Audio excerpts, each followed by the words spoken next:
నమస్కారం ETV news కి స్వాగతం ముందుగా ముఖ్యాంశాలు భారత్లో అవకాశాలు అందుకోవాలని ఫ్రాన్స్ పారిశ్రామికవేత్తలకు మోదీ పిలుపు కాలం చెల్లిన పన్ను విధానాలకు స్వస్తి పలికామని స్పష్టీకరణ ఉగ్రమూకలను తరిమి కొట్టాల్సిందేనని పాక్కు ఒబామా హెచ్చరిక పఠాన్కోట్ దాడి తర్వాత మోదీ చేపట్టిన చర్యలపై అమెరికా అధినేత ప్రశంసలు భారతీయ జనతా పార్టీ అధ్యక్షుడిగా రెండోసారి అమిత్ షా పార్టీ విధానాలను క్షేత్రస్థాయికి తీసుకెళ్లడంలో అగ్రగణ్యుడని కమలనాథుల కితాబు రోహిత్ బలవన్మరణంపై హెచ్సీయూలో ఆగని నిరసనలు ఆమరణ దీక్ష చేపట్టిన మరో 7 సెలవుపై వెళ్లిన ఉపకులపతి అప్పారావు విశాఖ జిల్లా కేశవరం దక్కన్ కెమికల్స్ లో భారీ అగ్ని ప్రమాదం తుని పాయకరావుపేట పరిసర ప్రాంతాల్లో దట్టమైన పొగలు ఆందోళనలో ప్రజలు జీహెచ్ఎంసీ ఎన్నికల్లో పతాక స్థాయికి చేరిన ప్రచారం కేటీఆర్ లోకేష్ సుడిగాలి పర్యటనలు పార్టీ మేనిఫెస్టోలు ప్రకటించిన కాంగ్రెస్ భాజపా తెలుగుదేశం అమెరికాను వణికిస్తూనే ఉన్న మంచు తుపాను విలవిల్లాడుతున్న ప్రజలు కదలని విమానాలు రైళ్లు పలు ప్రాంతాల్లో 18 మంది మృతి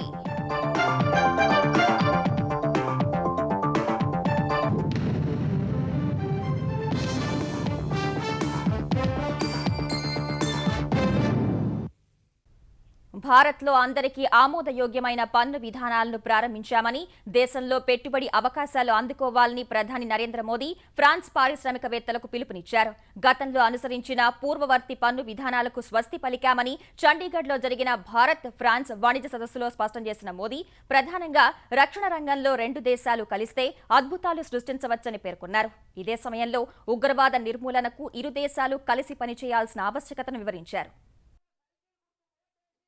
ఈ ఏడాది గణతంత్ర దినోత్సవాల్లో ముఖ్య అతిథిగా పాల్గొననున్న ఫ్రాన్స్ అధ్యక్షుడు ఫ్రాంకోయిస్ హోలాండ్ 3 రోజుల భారత పర్యటన కోసం చండీగఢ్ చేరుకున్నారు ఆ తర్వాత కాసేపటికే చండీగఢ్ చేరుకున్న ప్రధాని నరేంద్ర మోదీతో కలిసి స్థానిక రాక్ గార్డెన్ ను సందర్శించారు అనంతరం జరిగిన భారత్ ఫ్రాన్స్ వాణిజ్య సదస్సుకు హాజరైన ఇరువురు నేతలు ద్వైపాక్షిక వాణిజ్య సంబంధాలు బలోపేతం చేసుకోవాల్సిన అవసరాన్ని వివరించారు ప్రధానంగా భారత్ లో పెట్టుబడి అవకాశాలను వివరించిన మోదీ ప్రస్తుతం ప్రపంచ ఆమోదయోగ్యమైన పన్ను విధానాలను అనుసరిస్తున్నామని చెప్పారు వచ్చే 15 ఏళ్లకు చెల్లించాల్సిన పన్నులను ఇప్పుడు అంచనా వేసుకునే అవకాశం కలిగిన నూతన విధానాన్ని తెచ్చామని వివరించిన మోదీ భారత్లోని వనరులను సద్వినియోగం చేసుకోవాలని ఫ్రాన్స్ వ్యాపారవేత్తలకు పిలుపునిచ్చారు रक्षा के क्षेत्र में भारत डिफेंस मैन्युफैक्चरिंग में जाना चाहता है और मुझे विश्वास है कि आज जो भारत का वातावरण है विकास का नई चीजों को करने का विश्व को स्वागत करने का जो यहाँ फ्रांस की कंपनी आई है खास करके डिफेंस सेक्टर के मैं आपको विश्वास दिलाता हूं कि भारत में हम मिलकर के डिफेंस मैन्युफैक्चरिंग के सेक्टर में बहुत कुछ कर सकते हैं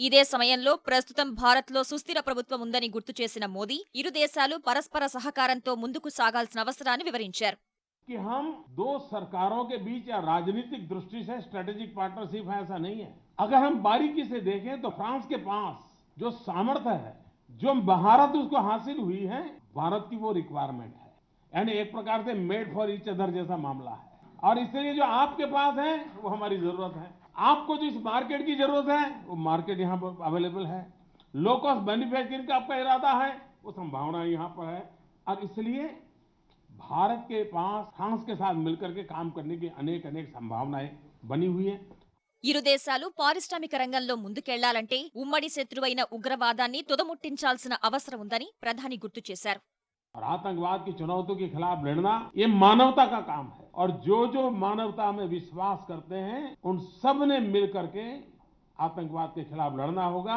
भारत फ्रांस मानवता में विश्वास करने वाले मूल्यों को लेकर के जिए हुए देश है हम मिलकर के पूरे विश्व को साथ लेकर के मानवतावादी शक्तियों को साथ लेकर के आतंकवादी मानसिकता को खत्म करेंगे आतंकवाद को खत्म करेंगे ఉగ్రవాదంపై ప్రధాని మోదీ అభిప్రాయాలతో ఏకీభవించిన ఫ్రాన్స్ అధినేత హోలాండ్ ఈ విషయంలో తాము పూర్తి సహకారం అందిస్తామని పేర్కొన్నారు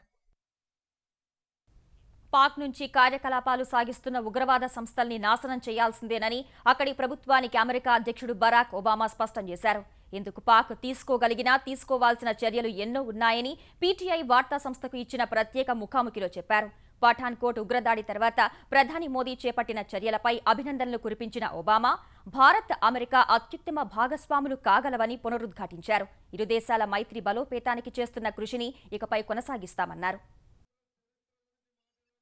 భారత్ సుదీర్ఘకాలంగా భరిస్తున్న క్షమించరాని ఉగ్రవాదానికి పఠాన్కోట్ ఉగ్రదాడి మరో ప్రత్యక్ష ఉదాహరణ అని చెప్పిన అమెరికా అధ్యక్షుడు బరాక్ ఒబామా వైమానిక స్థావరంపై దాడిని తీవ్రంగా ఖండిస్తున్నట్లు పీటీఐ వార్తా సంస్థకు ఇచ్చిన ముఖాముఖిలో చెప్పారు. ఈ ఘటన తర్వాత పాక్ ప్రధాని నవాజ్ షరీఫ్ తో మాట్లాడిన ప్రధాని నరేంద్ర మోదీని అభినందించిన అమెరికా అధ్యక్షుడు ఉగ్రమూకల స్వర్గధామాల్ని ఏమాత్రం ఉపేక్షించరాదని, ముష్కరులపై కఠిన చర్యలు చేపట్టాలంటూ పాకిస్తాన్ కు మరోసారి ఉద్బోధించారు. ముష్కరమూకల భరతం పట్టేందుకు పాక్ తీసుకోవాల్సిన చర్యలు ఎన్నో ఉన్నాయన్న ఒబామా ఉగ్ర స్థావరాల్ని అక్రమమైనవిగా గుర్తించి వాటిని ధ్వంసం చేయాలని తేల్చి చెప్పారు. ఇదే సమయంలో భారత్, అమెరికా మైత్రిపై తన అభిప్రాయాలను ఇరు దేశాల స్నేహం ఈ శతాబ్దపు అత్యుత్తమ భాగస్వామ్యాల్లో ఒకటి కాగలదన్నారు. ద్వైపాక్షిక బంధాన్ని మరింత దృఢపరిచేందుకు మోదీ తాను ఎంతో కృషి చేస్తున్నట్లు తెలిపిన ఒబామా అధ్యక్షుడిగా ఆఖరి ఏడాదికి తాను నిర్దేశించుకున్న దౌత్యపరమైన ప్రాధాన్యాల్లో భారత్తో మైత్రిని బలోపేతం చేయడం ఒకటన్నారు. పేదరికం తగ్గింపు, అవకాశాల సృష్టి సహా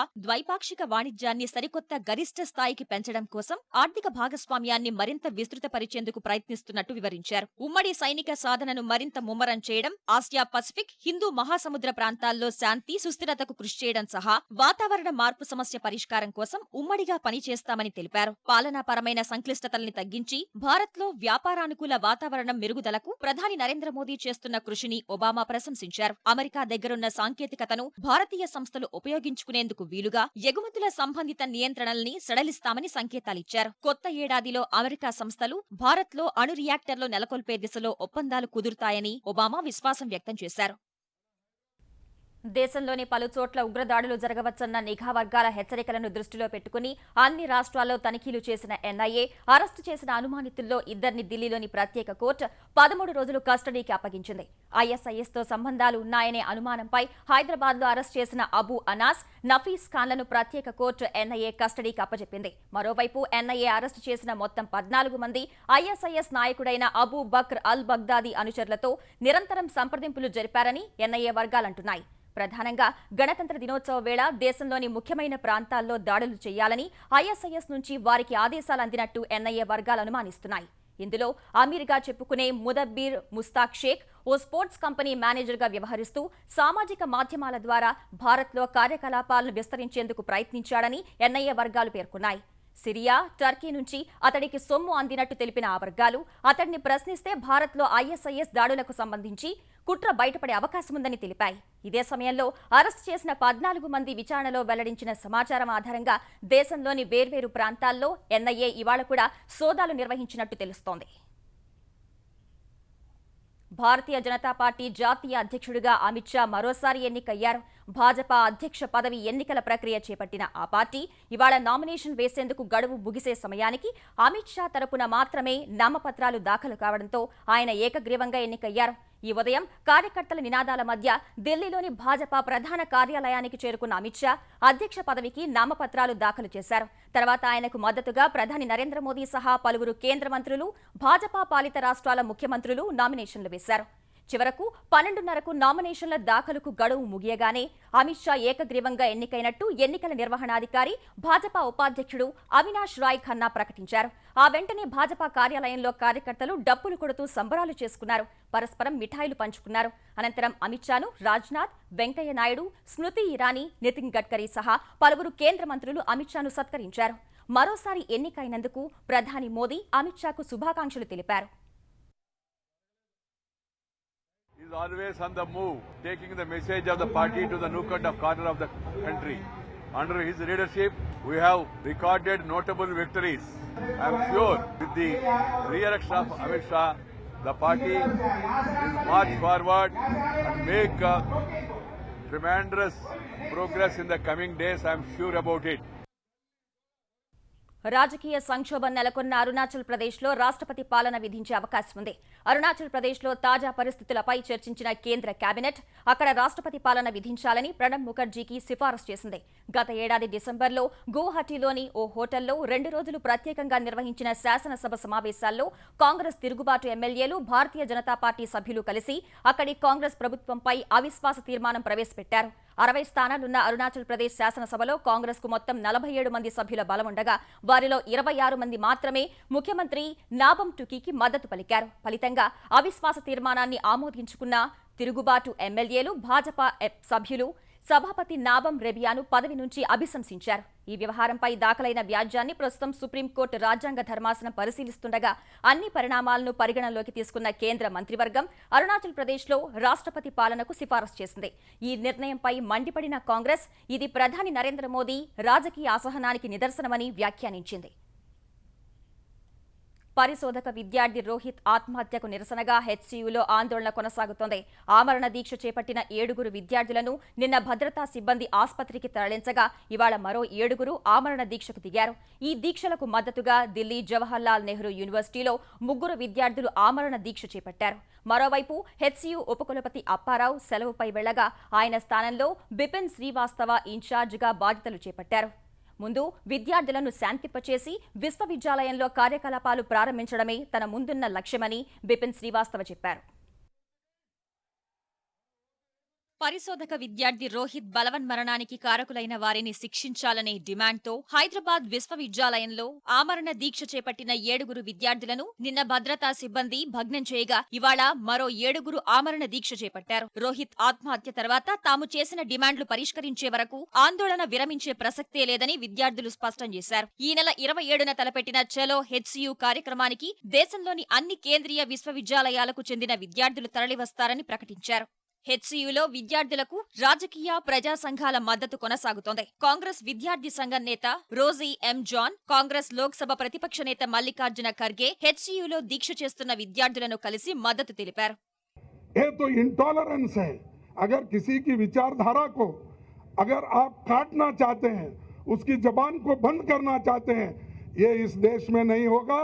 जब तक इस देश में बाबा साहब अम्बेडकर का संविधान है तब तक हमारा मुंह बंद कोई नहीं कर सकता। మరోవైపు హెచ్సీయూ ఉపకులపతి ప్రొఫెసర్ అప్పారావు సెలవుపై వెళ్లగా ఆయన బాధ్యతలను సీనియర్ ప్రొఫెసర్ బిపిన్ శ్రీవాస్తవ్కు అప్పగించారు. ఈ మేరకు బాధ్యతలు చేపట్టిన బిపిన్ శ్రీవాస్తవ్ విశ్వవిద్యాలయ కార్యకలాపాలు ప్రారంభించడానికే తాను ప్రాధాన్యమిస్తానని చెప్పారు. देखिए वो काम तो सब चल रहा है. मैटर हाईकोर्ट में भी है और एमएचआरडी ने जुडिशियल इंक्वायरी ऑर्डर किया हुआ है, तो वो सब काम चल रहा है. अब हमको ये देखना है कि स्टूडेंट्स को किसी तरह से शांत करके जो एडमिनिस्ट्रेटिव और एकेडमिक एक्टिविटीज हैं उसको शुरू करना है. कितने रिसर्च स्टूडेंट्स हैं उनकी फेलोशिप्स रुकी हुई हैं, उनको प्रोसेस करना है. क्लास 4 एम्प्लॉयज हैं, उनकी सैलरीज जल्दी से उनको प्रोसेस करके उनकी सैलरीज उनको टाइम से मिल जाए. तो किसी तरह से हमको स्टूडेंट्स को पैसिफाई करना है, उनको समझाना है कि भाई हमको ये काम शुरू करने दीजिए. మరోవైపు హెచ్సీయూ విద్యార్థులకు మద్దతుగా ఢిల్లీ జేఎన్యూలో 3 విద్యార్థులు ఆమరణ దీక్ష చేపట్టారు. విశాఖ జిల్లా పాయకరావుపేట మండలంలో కేశవరంలోని దక్కన్ కెమికల్స్ పరిశ్రమలో భారీ పేలుడు సంభవించింది. ఈ ప్రమాదంలో చిక్కుకున్న పలువురు కార్మికులు తీవ్రంగా గాయపడ్డారు. కర్మాగారంలో పెద్ద ఎత్తున రసాయనాలు ఉండటం వల్ల భారీగా ఎగసిపడుతున్న మంటలతో తుని, పాయకరావుపేట పరిసరాల్లో దట్టమైన పొగలలుముకున్నాయి. భయాందోళనలకు గురైన పరిసర గ్రామాల ప్రజలు సురక్షిత ప్రాంతాలకు తరలి వెళ్తున్నారు. ప్రమాదం జరిగిన వెంటనే రంగంలోకి దిగిన 4 అగ్నిమాపక శకటాలు మంటలను ఆర్పేందుకు ప్రయత్నిస్తున్నాయి. విద్యుదాఘాతంతో మంటలు చెలరేగినట్లు ప్రాథమికంగా నిర్ధారించిన అధికారులు దాదాపు 40 కోట్ల మేర ఆస్తి నష్టం జరిగినట్లు అంచనా వేస్తున్నారు. అగ్ని ప్రమాదంలో ప్రాణ నష్టం ఏమీ లేదని, రేపు ఉదయానికి మంటలు అదుపులోకి వస్తాయని ఆర్డీఓ సూర్యారావు తెలిపారు. గ్రేటర్ ఎన్నికల ప్రచారం ముమ్మరంగా సాగుతోంది. అధికార తెరాస సహా విపక్షాలు పెద్ద ఎత్తున ప్రచారంలో పాల్గొంటూ ఓటర్లను ఆకట్టుకునే ప్రయత్నాలు చేస్తున్నారు. ఈ మేరకు అయ్యప్ప సొసైటీ, కేపీహెచ్బీ ప్రాంతాల్లో రోడ్ షోలు నిర్వహించిన తెలంగాణ ఐటీ శాఖ మంత్రి కేటీఆర్ హైదరాబాద్ను అభివృద్ధి చేయకపోతే మళ్లీ ఎన్నికల్లో ఓట్లు అడగమన్నారు. తెదేపా, భాజపా కూటమి తరపున తెలుగుదేశం జాతీయ ప్రధాన కార్యదర్శి లోకేష్ ప్రచారంలో పాల్గొన్నారు. ఏఎస్ రావు నగర్, హబ్సిగూడ ప్రాంతాల్లో నిర్వహించిన రోడ్ షోలో పాల్గొన్న ఆయన గ్రేటర్ ఎన్నికల ప్రచారానికి ముఖ్యమంత్రి కేసీఆర్ ఎందుకు రావట్లేదో చెప్పాలన్నారు. హైదరాబాద్ కాంగ్రెస్ అధ్యక్షుడు దానం నాగేందర్ ఖైరతాబాద్ డివిజన్ అభ్యర్థి అరుణ జ్యోతి తరపున ఇందిరానగర్లో పాదయాత్ర చేపట్టగా, పటాన్చెరు డివిజన్లో పార్టీ అభ్యర్థి శంకర్ యాదవ్తో కలిసి మాజీ ఉప ముఖ్యమంత్రి దామోదర్ రాజనరసింహ ప్రచారం చేశారు. రాజేంద్రనగర్ సర్కిల్లో తెరాస అభ్యర్థుల తరపున మంత్రులు మహేందర్ రెడ్డి, జూపల్లి కృష్ణారావు ప్రచారం నిర్వహించారు.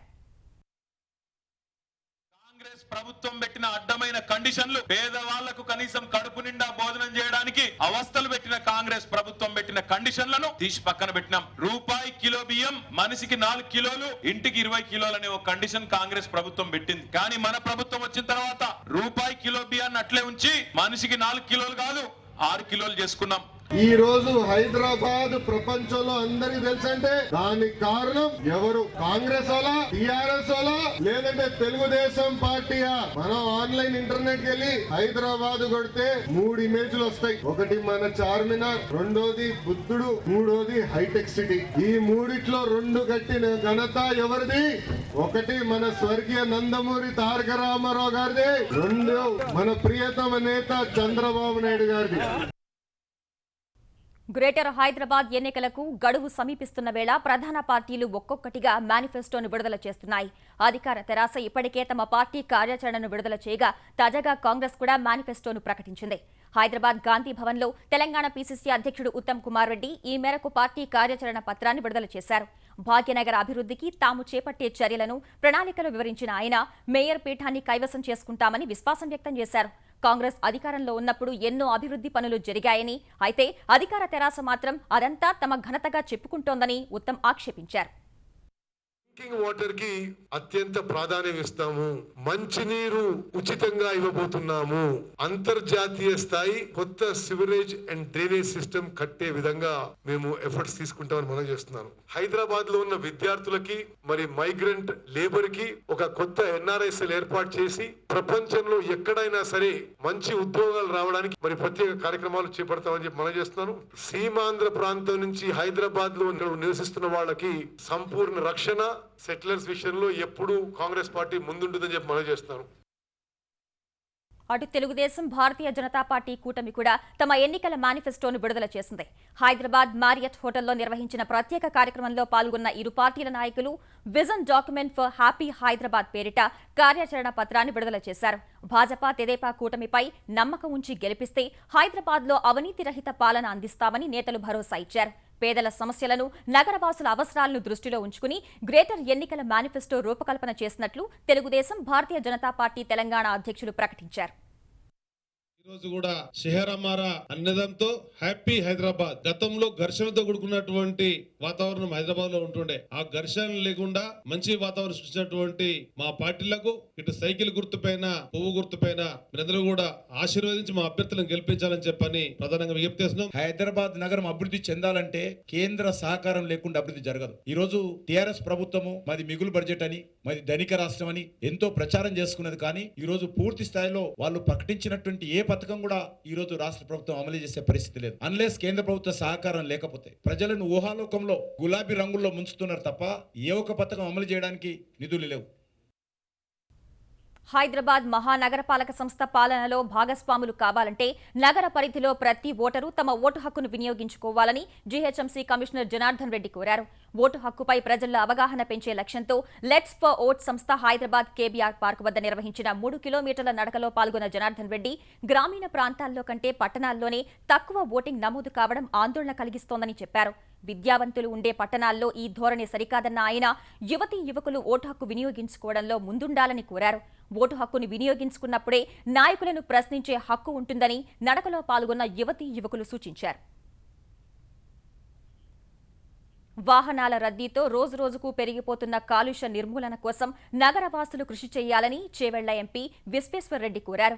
గణతంత్ర దినోత్సవాన్ని పురస్కరించుకుని గచ్చిబౌలిలో హైదరాబాద్ బైసైక్లింగ్ క్లబ్ ఏర్పాటు చేసిన సైకిల్ థాన్ కార్యక్రమానికి హాజరైన ఆయన సైకిల్ రైడ్లను జెండా ఊపి ప్రారంభించారు. 60K, 10K, 5K విభాగాల్లో నిర్వహించిన సైకిల్ రైడ్లో నగరవాసులు ఉత్సాహంగా పాల్గొన్నారు.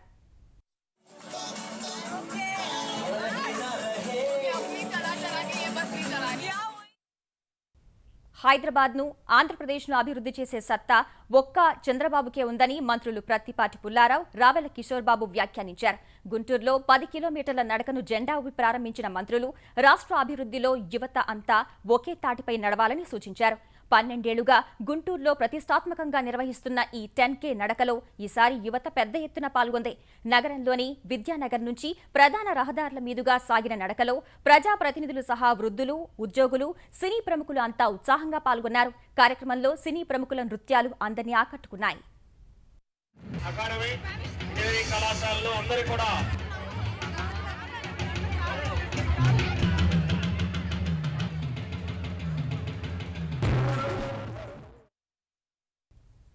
విజయవాడలో రాష్ట్ర స్థాయి ఫల పుష్ప ప్రదర్శన ప్రారంభమైంది.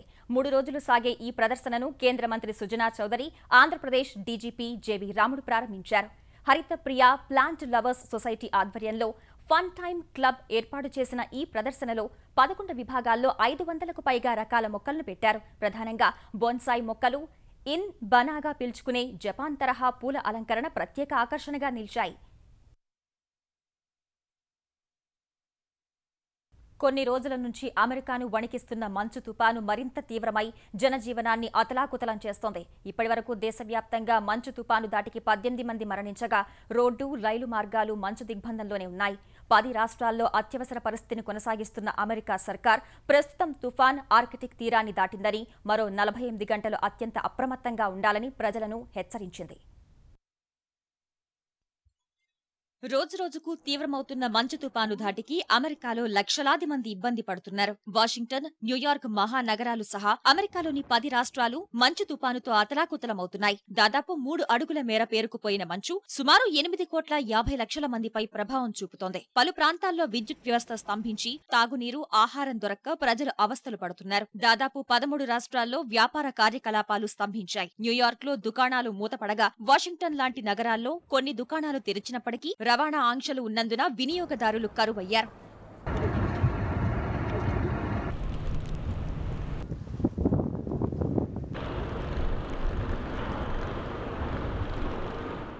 వేల సంఖ్యలో విమాన సర్వీసులు రద్దు చేశారు. అనేక ప్రాంతాల్లో వాహనాలు పెద్ద సంఖ్యలో మంచులో కూరుకుపోయి ఉన్నాయి. రోడ్డు ప్రమాదాల్ని నివారించేందుకు న్యూయార్క్, వాషింగ్టన్ నగరాల్లో ప్రజా ప్రయాణాల్ని, మెట్రో రైల్ రాకపోకల్ని రద్దు చేశారు. అనుమతి లేకుండా వాహనాల్ని బయటకు తీస్తే అరెస్టు చేస్తామని న్యూయార్క్ మేయర్ ప్రకటించారు.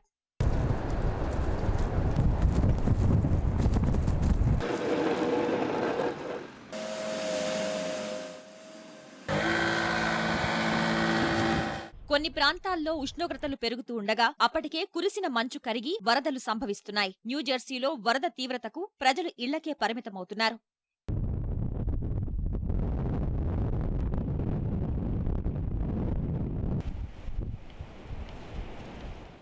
ఇంగ్లాండ్ నుంచి మధ్య అట్లాంటిక్ ప్రాంతం మీదుగా ఏర్పడిన అల్పపీడనం వల్లే ఈ మంచు తుపాను వచ్చిందని తెలిపిన వాతావరణ నిపుణులు వచ్చే 24 గంటల్లో మరింత మంచు కురిసే ప్రమాదముందని హెచ్చరించారు.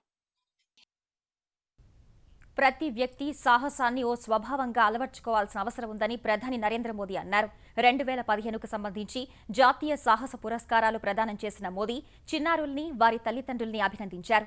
పురస్కారాలు అందుకున్నందుకు సంతృప్తి చెందకుండా జీవితంలో ఉన్నత శిఖరాల్ని అధిరోహించడమే లక్ష్యంగా ముందుకు సాగాలని సాహస బాలలకు మోదీ పిలుపునిచ్చారు.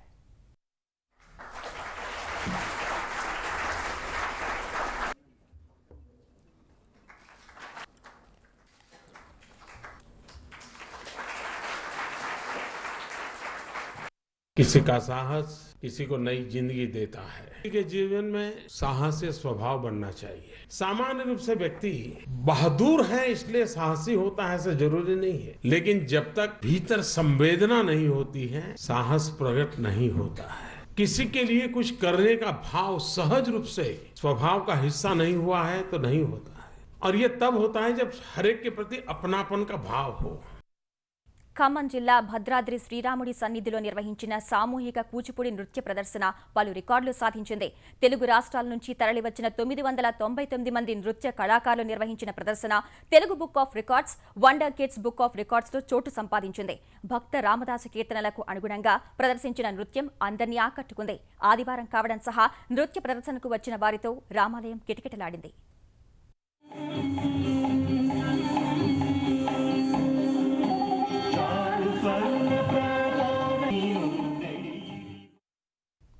ఇక ముఖ్యాంశాలు మరోసారి. భారత్లో అవకాశాలు అందుకోవాలని ఫ్రాన్స్ పారిశ్రామికవేత్తలకు మోదీ పిలుపు. కాలం చెల్లిన పన్ను విధానాలకు స్వస్తి పలికామని స్పష్టీకరణ. ఉగ్రమూకలను తరిమి కొట్టాల్సిందేనని పాక్కు ఒబామా హెచ్చరిక. పఠాన్కోట్ దాడి తర్వాత మోదీ చేపట్టిన చర్యలపై అమెరికా అధినేత ప్రశంసలు. భారతీయ జనతా పార్టీ అధ్యక్షుడిగా రెండోసారి అమిత్ షా. పార్టీ విధానాలను క్షేత్రస్థాయికి తీసుకెళ్లడంలో అగ్రగణ్యుడని కమలనాథుల కితాబు. రోహిత్ బలవన్మరణంపై హెచ్సీయూలో ఆగని నిరసనలు. ఆమరణ దీక్ష చేపట్టిన మరో 7 సెలవుపై వెళ్లిన ఉపకులపతి అప్పారావు. విశాఖ జిల్లా కేశవరం దక్కన్ కెమికల్స్ లో భారీ అగ్ని ప్రమాదం. తుని పాయకరావుపేట పరిసర ప్రాంతాల్లో దట్టమైన పొగలు, ఆందోళనలో ప్రజలు. జీహెచ్ఎంసీ ఎన్నికల్లో పతాక స్థాయికి చేరిన ప్రచారం. కేటీఆర్, లోకేష్ సుడిగాలి పర్యటనలు, పార్టీ మేనిఫెస్టోలు ప్రకటించిన కాంగ్రెస్, భాజపా, తెలుగుదేశం. అమెరికాను వణికిస్తూనే ఉన్న మంచు తుపాను. విలవిల్లాడుతున్న ప్రజలు, కదలని విమానాలు, రైళ్లు. పలు ప్రాంతాల్లో 18 మంది మృతి.